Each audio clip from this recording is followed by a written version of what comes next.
കോമഡിയാണ്, പിന്നെ അത് കഴിഞ്ഞ് സെന്റിമെന്റ്സ്. സിജു സണ്ണിക്ക്. എല്ലാവർക്കും നല്ല എല്ലാവരും തകർത്തുണ്ട്.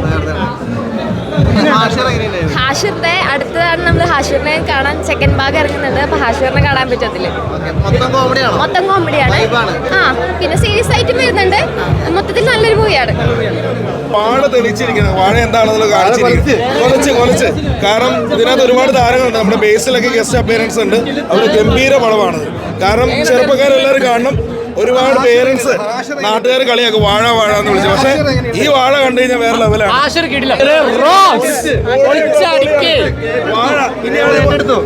നമ്മൾ വളർന്നു വരുന്ന കലാകാരന്മാർക്ക് ഹാഷിർ ഒരു മാതൃകയാണ്. ഇനി വാഴ എന്ന് വിളിക്കോ? ഇല്ല, വിളിക്കത്തില്ല. ആരും വിളിക്കില്ല വാഴ എന്ന്. ഒരു ആമ്പിള്ളാരെയും ഇനി വാഴാന്ന് വിളിക്കില്ല. അതുപോലെ തെളിച്ചിരിക്കുക വാഴ. ഗംഭീരം ഇനി വിളിക്കില്ലോ. നല്ല പടം, അടിപൊളിയായിട്ട്. വാഴാന്ന് വിളിക്കില്ല. കാരണം ഒന്ന് മാറും. അടിപൊളി പടം.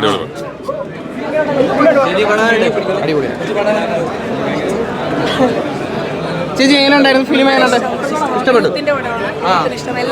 ഫാമിലിക്ക് ഇഷ്ടപ്പെടില്ല? ഫാമിലിക്ക് ഇഷ്ടപ്പെടും, യൂത്തിന് ഇഷ്ടപ്പെടും, എല്ലാവർക്കും ഇഷ്ടപ്പെടും. പ്രത്യേകിച്ച് അച്ഛൻ മകൻ കോംബോ എന്താണെന്നുള്ളത് ഒരുപാട് അച്ഛനും മകനും റിലേറ്റ് ചെയ്യാൻ പറ്റുന്നതാണ്.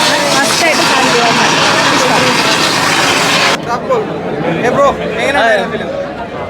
എൻജോയ് ചെയ്യണതാണ്. ഇമോഷണലി ഞാൻ എന്നെ തന്നെ എൻജോയ് ചെയ്യണ ആദ്യം.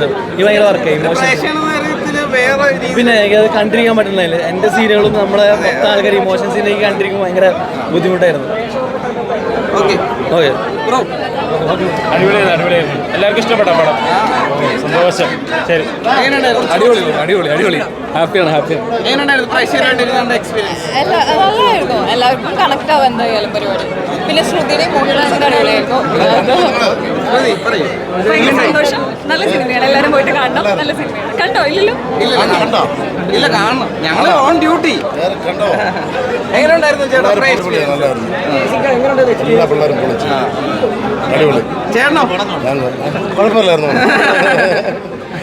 അടിപൊളി. ഒരു